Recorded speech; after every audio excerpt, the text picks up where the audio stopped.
What's up, wrestling fans? Welcome to another Superstar Scores edition of the Smark Out Moment Smack Talk podcast, coming to you, of course, from smarkoutmoment.com. I am your host, as always, Tony Mango, and joining me, as always, I've got Callum Wiggins. Embrace the right things. I don't think they could do that nowadays. And Robert DeFelice. We're covering a red-hot superstar today, Tony. We're going full hellfire and brimstone on this one because we are doing a 0 to 100 ranking for Kane. And this is sponsored through the Patreon Pick Your Poison tier from Guest 5. Thank you, Guest 5, for tossing this our way and for helping support the channel constantly.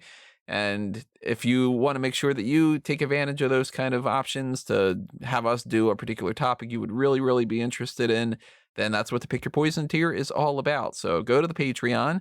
Even $1 is something that is greatly appreciated and legitimately does help us grow, especially the more and more people that do that. And, you know, when you do the Pick Your Poison tier, you get to pick. So, for instance, in this case, Guest 5 was like, hey, how about Superstar Scores Kane? There you go. That's why we're doing it. So there's the dark casts, then there's the ad block forgiveness idea in general, patreon.com/smarkoutmoment. Check it out. The same thing with the join button on the YouTube page is, you know, it's exactly the same sort of a thing. It's just on the YouTube side of things instead of Patreon. So, you know, another way that you can support us in that kind of realm is the applause button. The like button is also another thing. Share this with everybody that you think could actually, you know, be interested in listening to this podcast or whatever.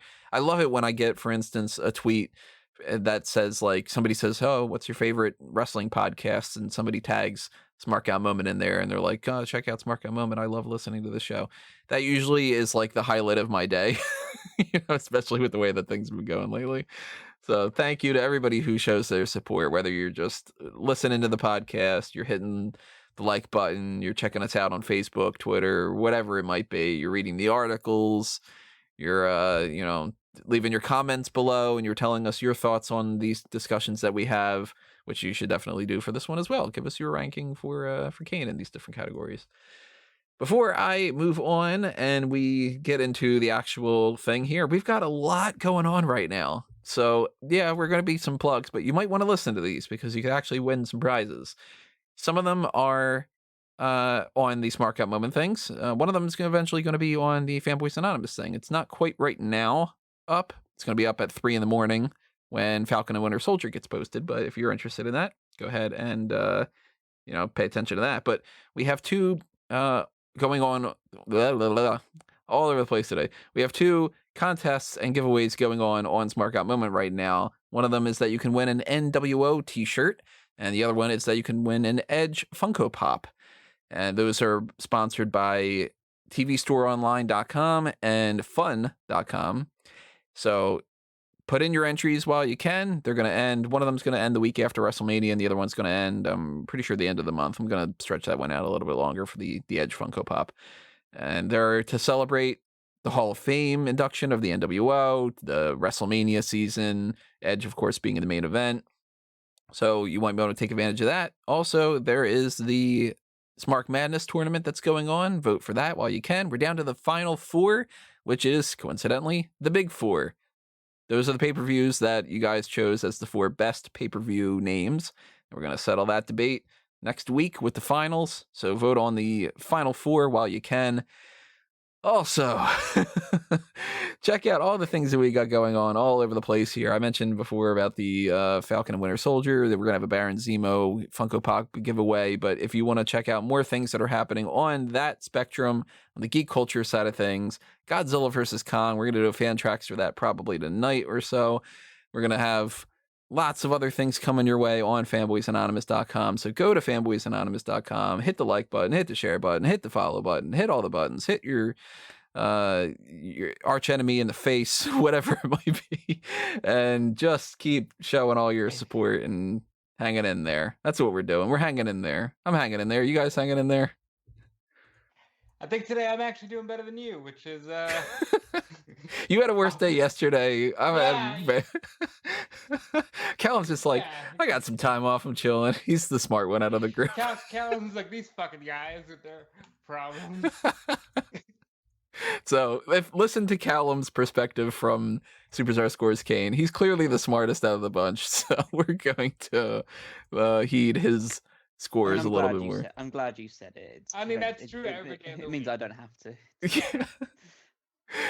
Just based off of our It sounds worse. It energies. sounds worse when I say it, so it feels good when it's like it's verified by others. Man, today. Ugh, all right, I'm gonna shake off the cobwebs a little bit because doing the podcast is fun, especially when it's something that's like a fun topic, and the Patreon is what supported that. So again, thank you, Guest 5, and deep breath. Okay, let's move on here. So if you don't know what Superstar Scores is by now, we've done 26 of these, I think, 27 of these. We're somewhere around that range. I think we might have done 27 of them because we did that points adjustment thing. I got a whole spreadsheet going on here. We've got 10 different categories. They're grouped in sections of 2. So 5 sections of 2. That's math. Where we will break down the pros and the cons of this person's career and, kind of explain why we think that they are somewhere in that 0 to 10 range for each of these categories. The highest score you can get is 100, which nobody has gotten at this point, although some people have gotten pretty damn close. Undertaker is the top right now for anybody, and that is Rob's score of 93, if I'm looking at this correctly. And I gave him 92. So that is the score to beat, essentially. And since Undertaker's up there, I mean, it's fitting that if anybody's going to challenge for that score, it's going to be his bro. So somewhere around that range, we're going to get the, I highly doubt he's going to be upsetting the lowest ranked out of everybody, which at this point, who is the lowest ranked? Is it, it's Steve Blackman, I think, or Buff Bagwell? Isn't it Buff Bagwell? It might be my Buff Bagwell score. No, I think it's Rob's Buff Bagwell score. I got Buff at 46, and Rob's got him at 47. Yeah, you would have it worse. Jeez, So, Turner. yeah, he is the stuff, but the stuff isn't above average when it comes to a lot of these categories. Because remember, everybody, somebody could be amazing in half the categories, and they could get a 10 out of half of the categories. That's only going to get them 50 points. They got a lot of other things. The public relations kills some of these people. Like Ultimate Warrior, man, he is a 10 on Physique. He's a 4 on public relations on my end, and that's being generous in some ways. Lots of discussion. Oh God, I've got a 4 for public relations. That's going down to a 1 right now. That's like, So I'm expecting good scores for Kane, but I'm not expecting him to beat Undertaker. I know my scores ahead of time. I don't know anybody else's scores. So we're going to break this down. We're going to give you an idea of what these mean with the way that things are. And as I mentioned before, we want to know what your scores are. So go ahead and follow along and, put out your numbers.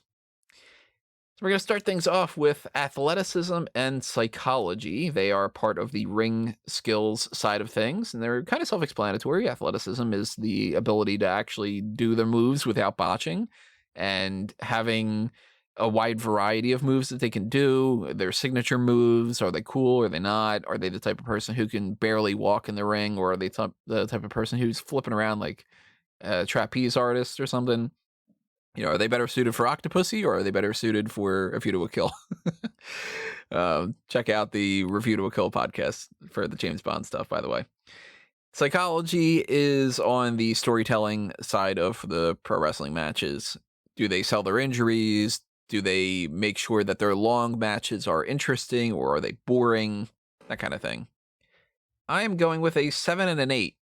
A 7 for athleticism and an 8 on psychology, and I'm pretty sure that I can be swayed to go higher. I think I'm being a little bit reserved on that.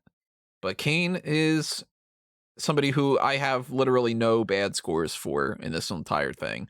I think that he is a phenomenal performer, a hell of an athlete. He's strong as an ox, and he can actually jump off the top rope.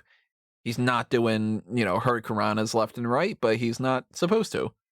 And you can't judge Mark Henry getting a 0 on athleticism just because he's not Rey Mysterio.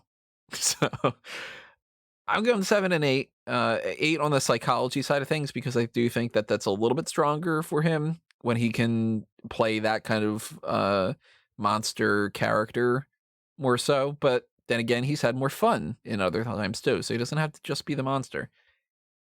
How are you guys voting on athleticism and psychology, though? Are you higher? Are you lower? Same range? So I guess I'll go first then. I am going double nines. And part of Anna my J. reasoning, and I'll say, Going the Anna J score. 99. yeah, exactly. My reasoning for this is, and I have to say that a lot of my scores for Kane were direct comparisons to the Undertaker, because I kind of feel like it's pretty fitting in that regard. And with Undertaker, I have him as an 8 for athleticism and a 10 for psychology. I went with Kane a 9 for athleticism because I think he's a better bell-to-bell performer than the Undertaker, and I mean that from a pure athletic standpoint, because the Undertaker is obviously, he is great in the ring, but Kane has a high flying aspect to him that the Undertaker doesn't have. I've seen Kane hit drop kicks, and I've seen Kane dive with a giant clothesline off the top rope on countless matches, and he is, I think he's obviously freakishly strong, especially in certain points in his run, like especially during the Attitude Era. He's just a remarkable, like, freak of nature in terms of the power that he possesses. Psychology, I went to slightly lower than the Undertaker just because I can't recall ever really watching a Kane match that goes like 20 plus minutes, and whether that's ever really caught my interest. So that was where he fell down a little bit. But he's a guy that can be suited into any match style, any whether it's a comedic match, or him playing the monster character, or him, even if he has to play like the babyface in peril against an even bigger opponent, like, let's say for instance a Great Khali or someone like that, or even the Undertaker when Undertaker was heel against Kane. He can do a good job in all of those respects. So I think that both nines is pretty fair for someone who I think is a highly underrated in-ring performer. I have it at an 8 for athleticism and a 9 for psychology. So Callum said just about everything that I could want to say. Kane doing the diving clothesline, I think, is one of the best examples of a big man with athleticism, and I don't think that some newer fans realize how fun Kane's matches were to a point. And 9 for psychology, I almost went 10. He is one of the greatest characters in the history of WWE. His story is so good. When you hear his explanation for the 2003 unmasking and why, he wasn't actually burned because it's all in his mind, and now they're getting into the psychology and the psychological dysfunction of the character. Kane is a master storyteller, and he's had some of the best stories in wrestling history. So I almost went 10, but I'm going to stick it with 8 and 9. I will say, with your description of psychology there, that doesn't really sound like in-ring. That sounds like character to me. Well, okay, but I'll give you that. But he also does play to that in the ring. I do get to that. I do get that. I just wanted to clarify that you were basically describing character there when you said it. Oh, and don't worry, we'll get to that. I guess I just spoiled what that score will be. But yeah, we'll get there. So I think I might go up a little bit then. At the very least, I think 2 8s make a little bit more sense. I don't know if I'm fully on board with 9 and 9. I might come back around to that though. I mean, I only went with 9 because in my mind, he's just more athletic than the Undertaker was. See, I kind of think that they're a little bit on par, but at the same time, if I give them both 8s on athleticism, so I guess that makes sense. I was just gonna say, well, I give a little bit of an edge to Undertaker if they have the same score. Then that's not. Well, yeah, you have your own scores. I have mine. Right. Yeah. So I'm having a debate in my head. 26 of these right now.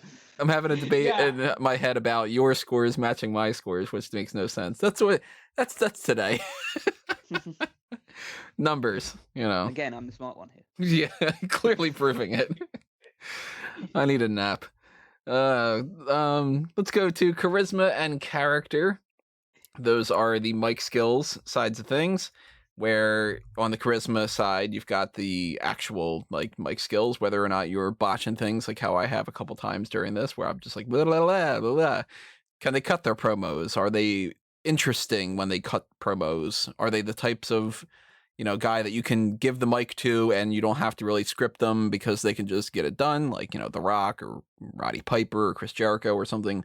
Or are they the types that you can give them every single breakdown that they can possibly do and they're still going to just, make it a win or do a good lucha thing? And on the character side, it's their actual gimmick. And it incorporates whether they are good as a heel, a face, both, a tweener, their persona, the kind of general package of what their character is. And I'm going to have to bump up my score because I wrote down the wrong one here. I think that on the character side, I'm going 9 or 10. I haven't fully decided yet. But on the charisma, I'm going an 8. I think that Kane is not, you can't really compare him to somebody like, say, a Ric Flair and not make it seem like he's not as charismatic. But in the same regard, Kane is a completely different character. And for his character, he exudes charisma because he's got that monstrous feel. And he's got multiple different characters too. I mean, he's got the funny character, which he's funny when he's doing that. And he's got the dangerous character, and he seems threatening as all hell. Corporate Kane, totally different character. And he's great in all of them. So I'm going in 9 or a 10 in character. Charisma, I'm going in 8. So charisma, I have him at an 8 as well.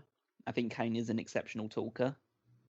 I feel like he doesn't have the same bombacity in his promos that, as you would say, like a Stone Cold Steve Austin or a Rock or a Ric Flair has. But he's incredibly well spoken for a guy who came in with a gimmick where he was mute. He's really good on the microphone.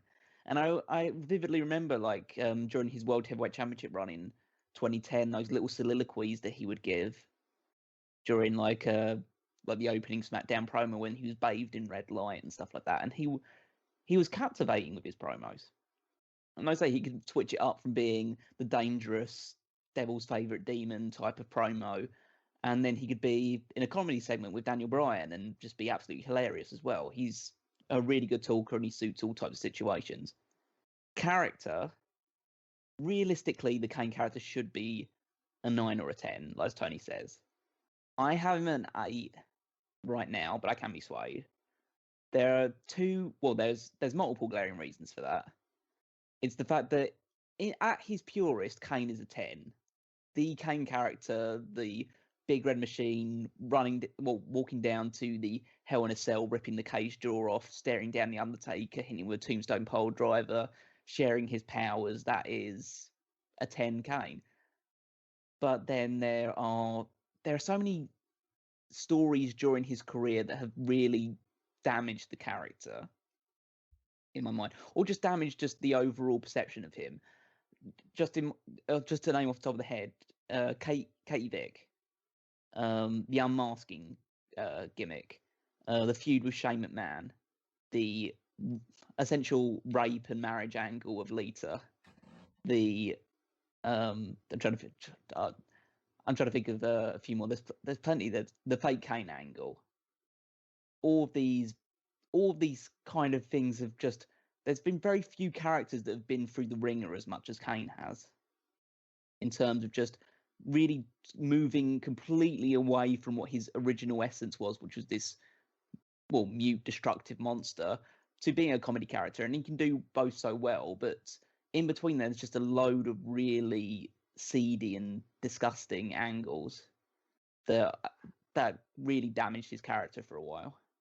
I will defend all of those except Katie Vick. I like the Shane McMahon, I'm just gonna fry your testicles. He seems so damn sadistic with it, where they're sitting down to dinner and he says in the most calm voice, I did that because every time you try to have children with your wife, I want you to think of me. It's like, that's a fucked up human being. That's some top-notch shit. Or like the essential rape and marriage with Lita. I think it fits the character where he's going, I've come to realize that I'm gonna need to see it. I'm gonna need to pass on my legacy because we do some dangerous stuff. I I don't know. I like it. I think Kane for me, I gave him a 9 for charisma and a 10 for character. And with the exception of The Undertaker, I don't think there is a better character in the history of WWE. If anything almost knocked it down, it's the corporate Kane stuff, because I don't like the melding of, well, I'm really Glenn Jacobs, and I don't care. You're Kane. You're The Undertaker's brother, as far as I'm Yeah. concerned. You're And always gonna be. Isn't that kind of weird to be like, hey, you're Mark's brother? No, I'm not. We're not in the slightest bit related. Yeah, you are. I mean, I kind of like the corporate Kane thing. I just wish they'd given it a bit more backstory. Because he kind of just turned up and was corporate Kane. They could have done a thing where he was basically being reprogrammed by the authority for a little while. Right. Some Clockwork And- Orange type thing. Yeah. I like mean, that. Go ahead. I was gonna say, like, that angle they tried to do one time with George Animal Steel, where they put that With like the brain shock him. yeah, they put the electric shock through him, and then he became a very eloquent speaker, and then they overshocked him, and he turned back into an even wilder animal than he was before. And by the way, his version of an eloquent speaker was, "How now, brown cow?" Because 1985, I mean, that's like peak, like cartoon. no, I mean that's peak eloquent speaking right there. Exactly. I say that every day before work. Yeah. Well, Loquaciousness you're is English, key. so who am I to argue with you? Then again, my neighbour is a brown cow. Oh, well. That's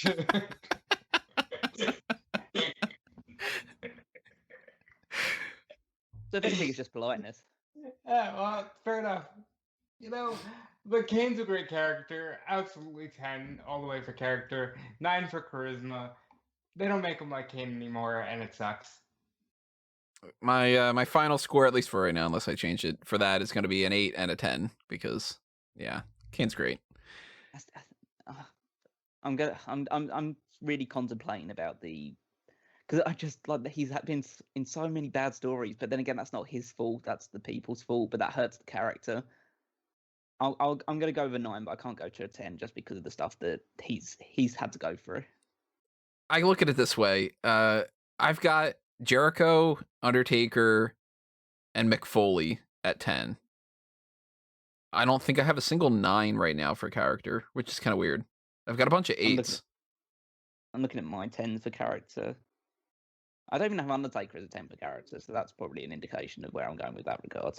The only two that I have as 10 for characters are actually 3: Mick Foley, Brock Lesnar, and Chris Jericho.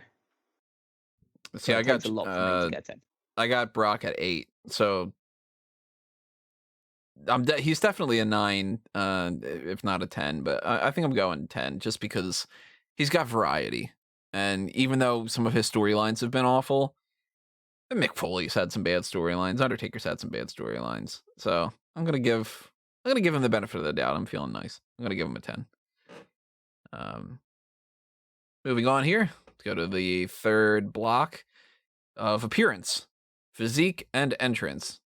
They're self-explanatory. I don't need to break them down. Physique is tough. I don't know where I'm going to go with this one because at different points in his career, he's looked like towards that very, very high range of physique. And then at other times, he's just been more so out of shape. Everybody has their bad times. He's never been problematic in his physique whatsoever. He's always been at least, like somewhat fit, even when he had a bit of a gut on him. But it's weird because the time that he had more of a stomach was the time that they showed it off more. And the most muscular that he was arguably around like 2001. And that's when he's covering it up. So I don't know where I'm going to go with physique on that. I currently have him at a 7. I'm going to see how you guys rank on that one before we get into the entrances. What do you think about physique? I'll go first because I also have him at a 7. It's a solid number. You know, he's 3 away from a perfect score, but this is probably his weakest era, and that's in no way say that he's like out of shape or anything. It just so happens like that's the way the cookie crumbles. I want some cookies. I do too. Chocolate chip. So at his peak from like 2000 to 2002, he was a 10 for Physique. He was a big red machine. Essentially, he was jacked to the gills. And he was such an impressive physical specimen. And it's kind of waned over the years. Obviously, like we can't expect it to be at that level, especially post 2007. But I feel like for the most part, his body shape has remained fairly the same throughout. I'd say like his main run on the main roster. So he was pretty much okay. He's not super physically impressive, but he's tall and he's scary, and that's what you kind of needed him to be. But then in the more recent years, when he has come back, you see the gut hanging over his whatever tights he's wearing or anything along those lines. And again, he's an old man now. He's in his 50s, so it's not like that's going to be completely unexpected. But it doesn't. I can't like just forget that because he's old now. It's just like, well, he's the one that keeps coming back into the ring looking like that.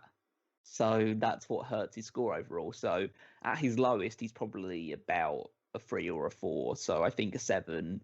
If you go from like his absolute peak to the depths that he's reached in his later years, I think a 7 is a fair number to give. Yeah, if you cut this off a few years ago, I mean, he's 9 or 10. Because, I mean, he was, like you said, tall and jacked when he was fake Diesel or when he was the big red machine from the early time when he was Kane. So, a hell of a fucking stature on the guy. And when you compare him to somebody like, for instance, I've got some other people that are in that 7 range, Cody Rhodes, Alberto Del Rio. But then again, I've got Undertaker at 7. And Undertaker's had more, I think, weight stuff going on than Kane does. So maybe I don't know, maybe I'll bump him up to 8. I feel like they're fairly comparable just because, I mean, when we talk about physique by Kane as well, obviously we're talking mainly about the body as well, but we also have to talk about just, I not say like the overall appearance and stuff like that, but there are, I mean, he's a monster, so the idea is that he isn't supposed to be the most aesthetically pleasing looking guy. But maybe it was also part of like when he came into the corporate Kane character, and then he started growing his hair pretty short. Because I'd gotten so used to him being bald, and then he came in with the really short hair, and I thought, yeah, this doesn't work. He became Hank Hill, and it just got weird. I just don't think why you now being corporate means that you start growing your hair back. Like, what is it about being a corporate guy that says like, oh no, you can't be bald? Well, because if you're a corporate guy and you're bald, you're like Lex Luthor, and that's not good. Big Show is bald. I think there actually is some kind of a thing that I've read before, or maybe I'm just imagining it because I'm like just out of it today. But I'm pretty sure I've actually read an article that says something about there's like a stigma about being bald in corporate America where it's a sign of weakness because of like, well, you can't grow hair, so you can't make a sale, like that kind of thing. That is the most Darwinism-based thing I've ever heard in my life. What the... Really? I mean, we've evolved beyond so much, but we haven't evolved beyond hair. Humans are ridiculous. You put a celebrity on a television commercial and they say, I deal with plaque psoriasis, and people are like, I'll use that product because, I don't know, Jennifer Love Hewitt says so. Like, yeah, it's just kind of like... The research conducted of that book by a Professor Q Ball. First name Quentin. Exactly. Shut up, Q. Again, a review to a kill coming out every Friday. We're going to record a review to a kill soon. So, you know, we got plenty of episodes of that over on fanboysanonymous.com. I'll stick with 7 for now. Maybe I'll go back and change it. I don't know. On the entrance side of things, though, he's a fucking 10. He's a 10. No question. The Like, first entrance with the full-on Phantom of the Opera, where it starts out pitch black and then the pyro goes off, and then he controls the pyro with his hands. I'll give you a fun story from my childhood. They were showing a Raw recap during an episode of SmackDown, and he did the thing that he does with his hands, and I had a blackout. And if you don't think that Kane doing that and the TV scrambles and everything goes black freaks out a child, then you don't know. Because that's how good he was. Like, God, Kane is great. I mean, with the entrance stuff, the way that you can judge it, basically, you've got the song itself, the song as far as like character work, the song as far as like pomp and circumstance. Like, so the three aspects of the music is pretty much like, does it fit the character and the gimmick or whatever? Is it just good to listen to? And how is it for like a performance type of a thing? Then you've got, what do they do during their entrance? And then you've got, what's the lighting and the pyro like? Now, Kane has had some entrances that are on the weaker side of things when they gave him like the remix of the theme that has no lyrics and everything, and that's just kind of blah. But the guy's had welder's mask stuff. He has had, you know, the hook and the chain and all that on like the side that I wouldn't say is a 10. But then the guy's had the fire is one thing that's just fucking awesome as it is. And the song is one of the best ones, especially when it's got the lyrics to it, which usually I would say I wouldn't prefer with the lyrics because, you know, growing up with Kane not having the lyrics, but the lyrics just make it better because it makes it a better overall song. Kane's theme song is legendary. Yes, Blood Chemical is great. Such an iconic theme. I would say that Kane's entrance is just so much. It kicks so much ass. It's just him setting fire to things. There's flames all over the place. The lighting coming down on him, the red lighting. It's just. It seems straightforward, but it fits the character so well, and it just, because he cut such an imposing figure through it as well, it just makes it look even better. And you also add to the fact that I don't think there's really a wrestler. I mean, there's probably a few, but there are a few wrestlers that make a return quite like Kane does. When he's back from injury or something like that, that music hits and you're just like, oh shit, he's back.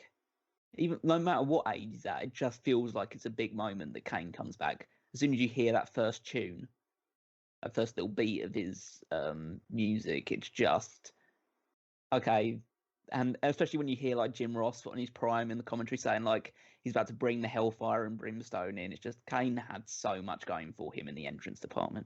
And I think also for run-ins or returns when, you know, it wasn't the music, it'd just be the fire going off. That's amazing. That immediately sets the stage for like shit's about to go down. And again, one of the great things about Kane in doing this in retrospect is they don't make him like Kane anymore. And it's just I miss Kane in his prime. If you go ahead.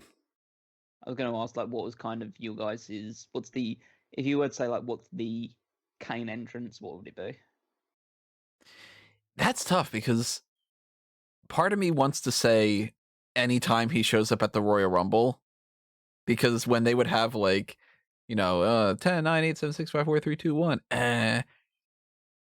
the fire goes off and they go, oh shit. That is a great way to just have somebody come in and be like, this guy not only is a beast as he is, but in Royal Rumble, he's a different story. So like somewhere around that range. But then again, the nostalgia in me and the way that Kane originally came into the mix and me being a kid and everything too, part of me says it's got to be that. It's got to be Kane. Every time we say it's got to be, I'm going to think Kane. It's something more along the lines of like his intro with the Hell in a Cell match, where you've got the organ and you've got the lights going out and then the fire. maybe somewhere around the range where JR and company would be like worried about what's Kane going to do prior to when he fought Undertaker at WrestleMania. The lights go off and everybody knows, oh, the big red dude's going to come out and he is going to just kill whoever is in the ring. Like, see you later, Flash Funk, that type of thing.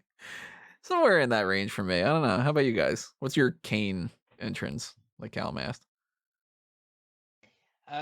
It's almost too easy to say the first one. I think there's a random Raw where he returns in 2000 and just starts beating the crap out of DX. And that's a really good, like, he's here and the fire goes off and everybody's scared shitless. And that's a good example of what Kane can bring. So it would definitely be one of the earlier ones. I go WrestleMania 21. During the Money in the Bank ladder match, where he's the final guy to make the entrance, and during his entrance, all of the ladders get set on fire. Oh my god, yes. Oh, yeah, that's great. Yeah, I mean, obviously all the other ones, that's great as well, but they're kind of like the big return sort of thing. I think just as like a standalone entrance that you know he's already going to be part of the match, I think that's the best one that he's had. So then that moves us over to the next two categories, which are backstage and public relations. Now, these are always the most confusing to talk about, but it's the behavior side of things. So, are you a good boy or not? Basically, is what it is. But, we know that Kane's not because he sets fires. He kills his parents and stuff. So. Yeah, but behind the scenes, he's a good boy.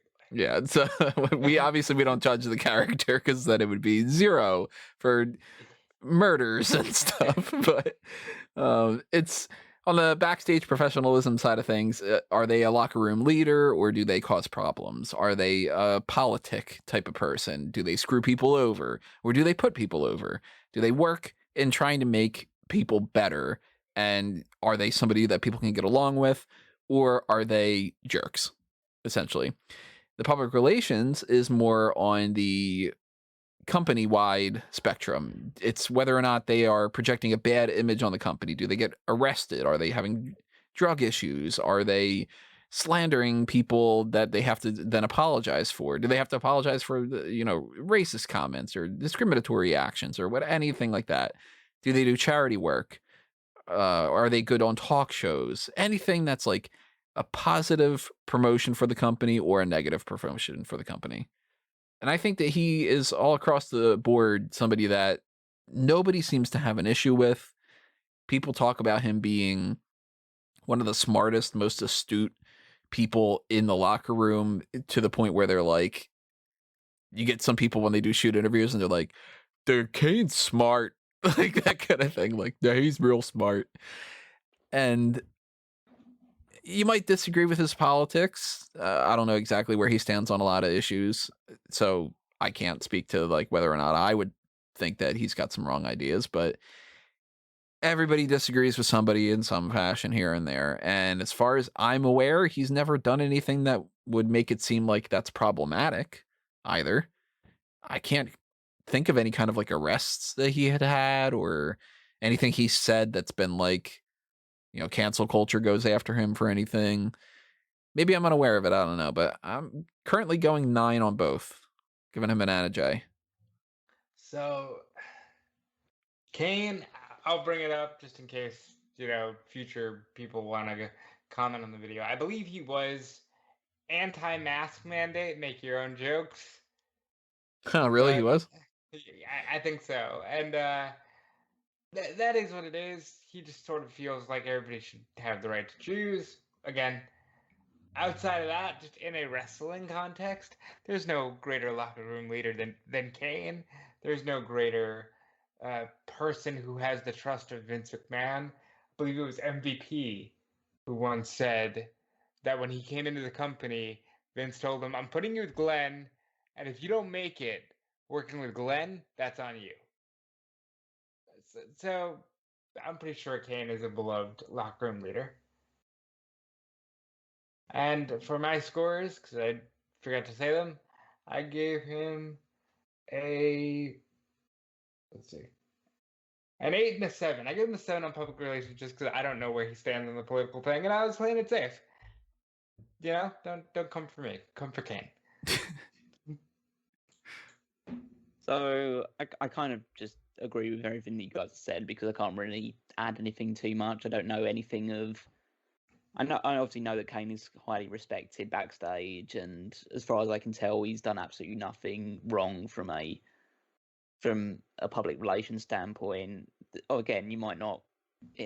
Probably the worst thing he's ever done for a PR standpoint is get into politics.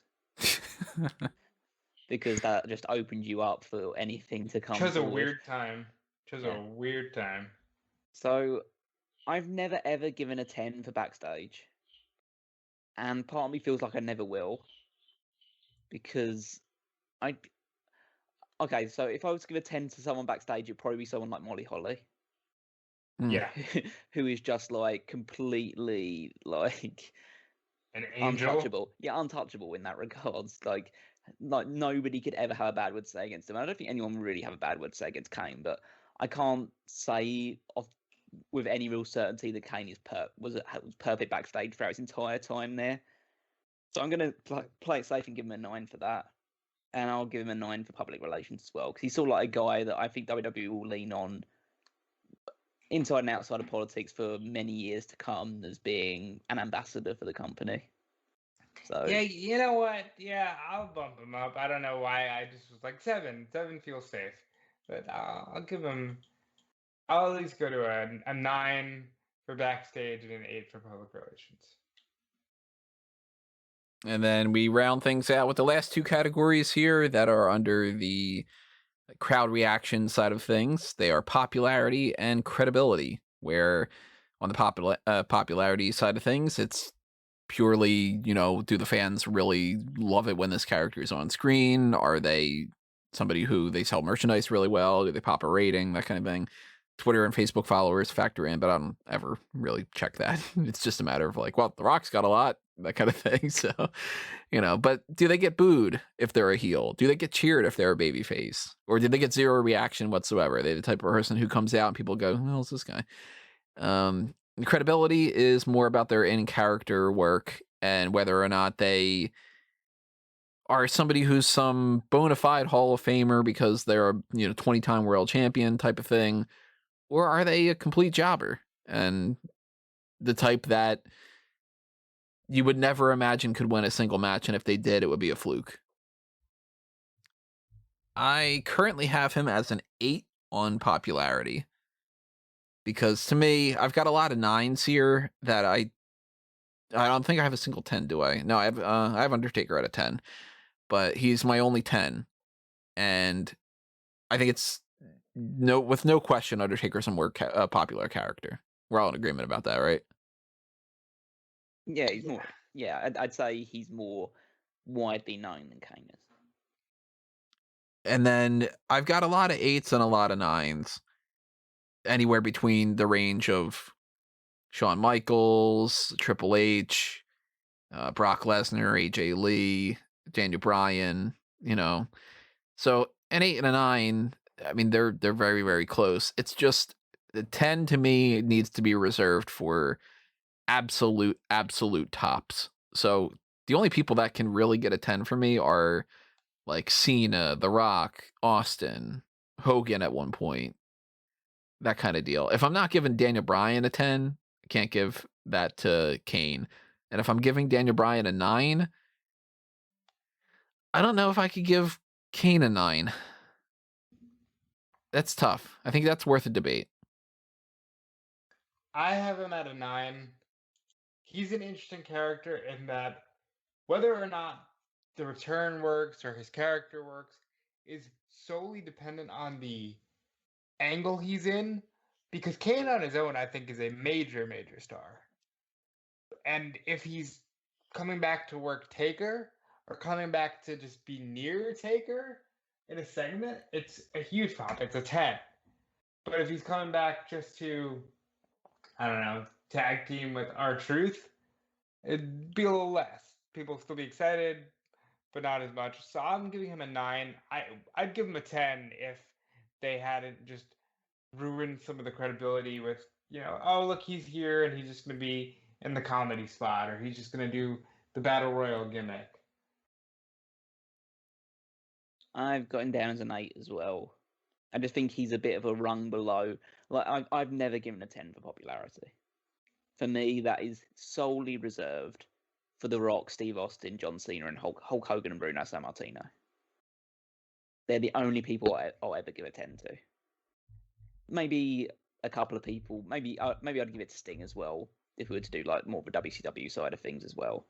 But it's very, very difficult to amass that level of thing. So the people that I have at a 9, like Edge and The Undertaker and Daniel Bryan and Triple H and Shawn Michaels, I'm not going to put Kane above those people because I think Kane is a rung below them in terms of popularity.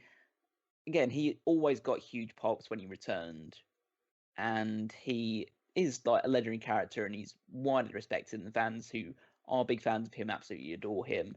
But I just don't think that his reach is as far as some of those other people. And he was never really treated as the guy in the same way that those people were at short bursts of time.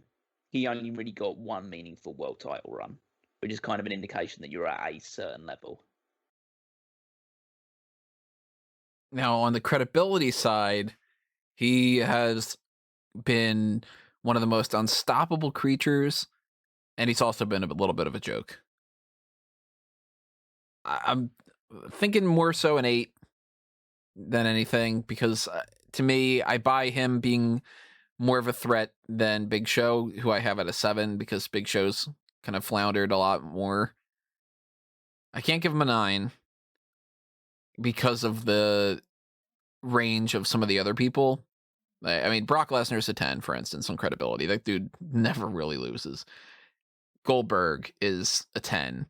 Undertaker's a 10. I can't go 10 for Kane. And if my range of a 9 is more like a Roman Reigns or a Chris Jericho, Jericho's floundered a little bit too. I don't know.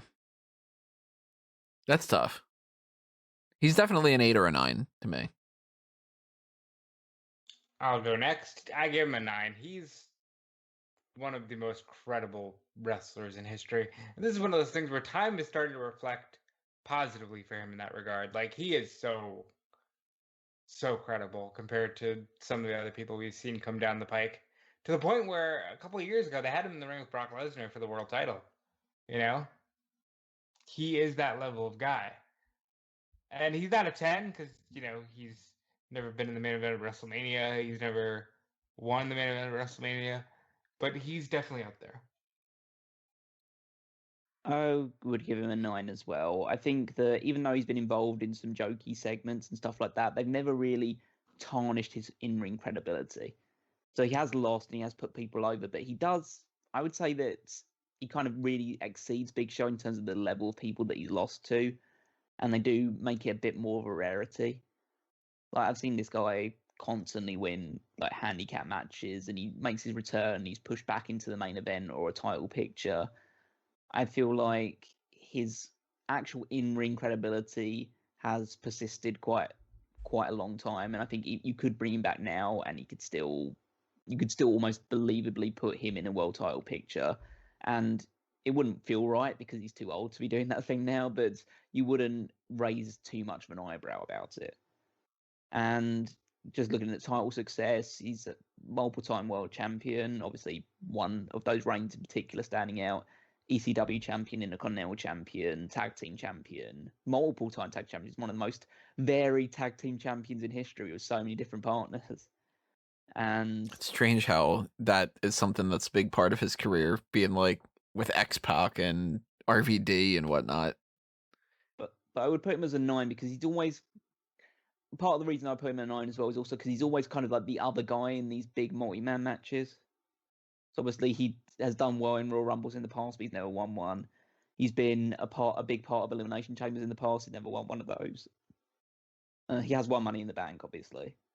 So he's got that aspect to him as well. But he was more often than not, he was put into those multi-man matches to clear house with a load of chokeslams and flying clotheslines and all that other stuff, and then get pinned by a triple attack finisher essentially. So that he's incredible because it takes a lot to keep him down, but he never wins. That hurts his credibility. So I think a 9 is a good place to keep him for me.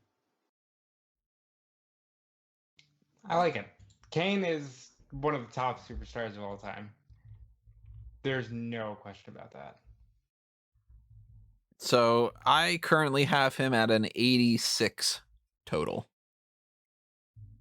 I currently have him at an 88. And I have him at an 87. So All the right. exact middle point. Yeah, exact. Look at The that. average is 87, yeah. Yeah, he averages out to an 87, which is on the much, much higher end of the spectrum for at least my scores. That's just shy of Triple H. It's right around the same range as Chris Jericho. I think Jericho's got an 88 average, 88.33 from the three of us. So yeah, he's in the top, I don't know, top 5 or so, it seems. Makes sense, though, because Kane's great. As he should be. Yeah. I'm actually quite happy about the fact that he matches my Undertaker score. Yeah, he does. He's lower for Rob and I by Yeah, a good couple of points. considerably. But I think that it still fits. yeah. Yeah, And go ahead. I was gonna say he's my, in terms of just my side of things, I think he's my what is it?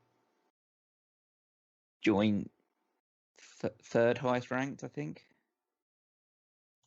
So yeah, it's my top 2 of Triple H and Chris Jericho, both on 89, and then I have 2 87s of The Undertaker and Kane. So I have Kane ahead of Shawn Michaels and Mick Foley and Brock Lesnar and Daniel Bryan. So yeah, I'm actually surprised at how high I've put him up there. But at the end of the day, Kane is just awesome. Yeah, he is my. Well, actually, he might be ranked number 2 for me. Or behind The Undertaker. So Undertaker, I got a 92. He's the highest.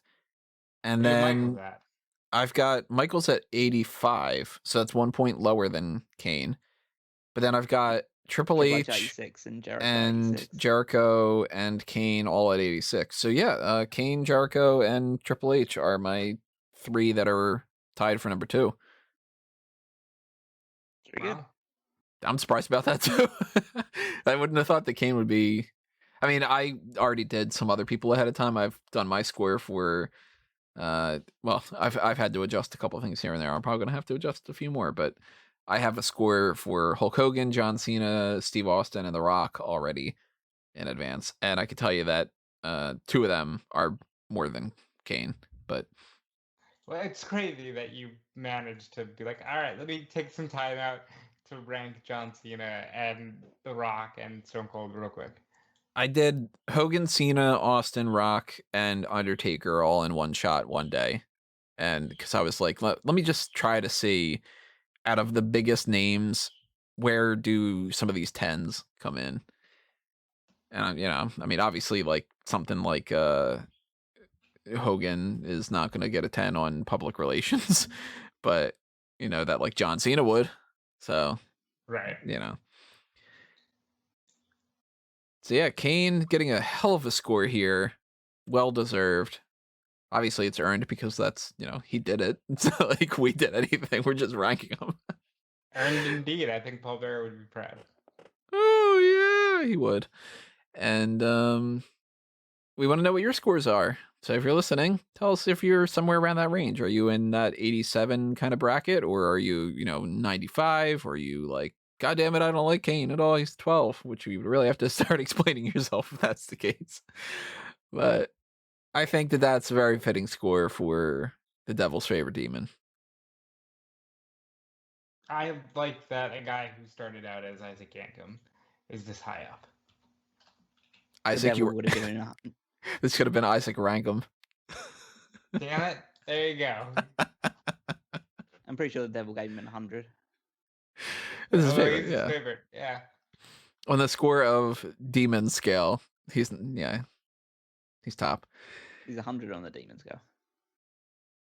So I think that's all we can do as far as the superstar scores. We're not going to introduce any other kind of elements to it yet. There's some ideas that I've had in my mind about maybe switching some stuff up with the superstar scores, but I don't think that we can really implement any of that right now. It's mostly stuff that would involve like videos or something. But if you got any ideas about what you'd like to see us do in the future for superstar scores, maybe some adjustments to the categories that we have, or some people that you would really like to see us do rankings for, or just if you want to see it more often, because that's something to take into account too. Whenever we have those weeks where we're like, I don't know, what are we doing? Let's figure something out. Maybe that'll be when we go back and go, let's do another superstar scores and that kind of thing. There's always the pick your poison tier, though, to make sure that that happens and that we follow the person that you want us to rank, just like how Guest 5 had suggested Kane. So thank you again to Guest 5 for sponsoring this episode. And thank you to everybody listening. We got to round things out here with some plugs. I've mentioned most of them already, but if you check out smarkoutmumba.com and you check out fanboysanonymous.com and you follow all of our YouTube accounts on our Facebook and our Twitter, and you listen to all the podcasts that we've got going on, you take advantage of those different contests that we have going on as well, then that covers a lot of it. But follow me at Tony Mango for even more information. And if you want to see me ranting about the Andre the Giant Memorial Battle Royal and the SmackDown Tag Team titles being on SmackDown instead, then check out that that series of tweets where I was just like, come on, just Frank Grimes moment. You can check out Rob if he has any Frank Grimes moments on Twitter at Dude Felice. Yeah, I try not to. I went off my cable provider yesterday because I realized that I pay for cable even though I haven't even been using it for work. But yeah, you can find out stuff like that at Dude Felice. Check out my interview with Gregory Iron over on the Fightful YouTube channel. We talk stuff about Shawn Michaels and Johnny Gargano and how much Shawn genuinely loves Johnny. So that's a lot of fun. Get into that. You can check out everything else I'm doing over at Fightful.com. Starting April, the one after Mania, the Wednesday shows will be just 12th. Me and Sean. No, the Wednesday shows, I think it's the 14th. 14th. Will be me and Sean covering only AEW as things are changing and there's no longer a war on Wednesday nights. So that's fun. Check out all the good articles at Smark Out Moment and check out the fun stuff that I've done in the past with Callum Wiggins, but Callum Wiggins is going to tell you more about that. Mr. Wig. Mr. Wig, yeah. That's I don't think that'll catch on as well as the Cowboy did. No, but, it won't. But yeah, you can follow me on Twitter at Wigmeister14 and check out all of the classic retro stuff that me and Rob have done in the past, which are the Paul Heyman SmackDown podcast and the 2001 Wrestling Odyssey. It's all available on the Smark Out Moment YouTube channel, and they're in the archives. There are playlists attached to those. And also, if you're listening through one of the other podcast feeds, you can find it by scrolling down. And yeah, there will be all the episodes there if you're brave enough to find them. Other than that, it's like I know. It's sometimes an effort. Come on, there are 38 episodes, so if you're like diving into that, you're not just gonna like start. Okay, I'm gonna start episode 23 and see what happens. Like you're gonna start from the beginning, and then it's like, okay, then you're in. I was imagining like you gotta hand somebody like a medical gauze and a sword and be like, if you're brave enough to check these out. No, that's the next series coming up. So, no, but no, it's brave your way through Peacock's interface. Yeah. But other than that, check out smarkoutmoment.com, all of the articles that are going out there on a daily basis, including the Power Rankings, which is out every single Saturday by yours truly. And I'll pass you back over to Tony. And now I've caught it. Thank you for passing that over. Getting that baton. I haven't made that joke in a while. That baton of plugs is the scariest thing ever. I don't want to see that shit coming at me. Hey, Barry, the elephant in the room. So yeah, we've got just a couple things coming your way next. Not much, right? Nothing's really happening right now. So there's like the hot tags, and then there's like just, maybe a chill week or nothing, and then the world ends, and then yeah, that seems pretty fitting. We're not doing anything next week. There's not like 10 podcasts just from us coming next week. No. No, there isn't a whole separate document that's on top of my document of my to-do list of just podcasts. Well, yeah, here's the breakdown for anybody that wants to track all of what we're doing on Smark Out Moment and Fanboys Anonymous. Here's at least the current plan. Next time you'll be hearing from us is either the Godzilla vs. Kong fan tracks, or if you don't pay attention to the fanboy stuff, then the hot tags over here on Smark Out Moment. Then we were going to be recording another episode of a review to a kill, but the last episode that we had recorded that's already up and everything, that'll be up on Friday. So actually, that'll be before the hot tags. But we're also going to try to do the Mount Rushmore of Batman villains at some point. Hopefully that'll be up sometime. We might end up actually recording that in advance and then releasing it a little bit later on in the week or something. We will be doing our predictions for NXT TakeOver Stand and Deliver. We will not be doing predictions separately for NXT UK Prelude because it really doesn't matter as much. So we're just going to talk about that on the hot tags on Friday night, April 2nd. We are going to do our WrestleMania predictions. We're going to do a post show for TakeOver Night 1, a post show for TakeOver Night 2. I decided, you know what? We're not doing an NXT UK Prelude post show because I don't care enough. And I don't think anybody else will care enough. Well, okay, look, there's 3 matches. We will cover it on the hot tags. I figured we'll talk about it on the TakeOver Night 2 post show. That too, because it's the same fucking day. Right. And it's technically, if it's called Prelude, they're treating it as kind of a lead-in. So we'll just address it there. So it's going to save some editing time. It's going to save some effort where maybe I'll have a few minutes to go to the bathroom or brush my teeth or, something because this week is going to be a mess. Then we got hot tags, and then we got the post show for WrestleMania Night 1 and Night 2, and then God knows what's happening on Monday, and eventually more and more stuff coming your way. So we will fill you in on all those things. Eventually, we're going to get to the point where we're doing the tournament recap of the Smark Madness tournament. I'll fill you in on how the contest giveaways are going, and we'll just kind of take it a day at a time. Hopefully you had a good day. Hopefully you have a good week. Hopefully you have a great WrestleMania week. And we will see you when we see you, everybody. But for now, this has been another Smark Out moment, and we're being counted out.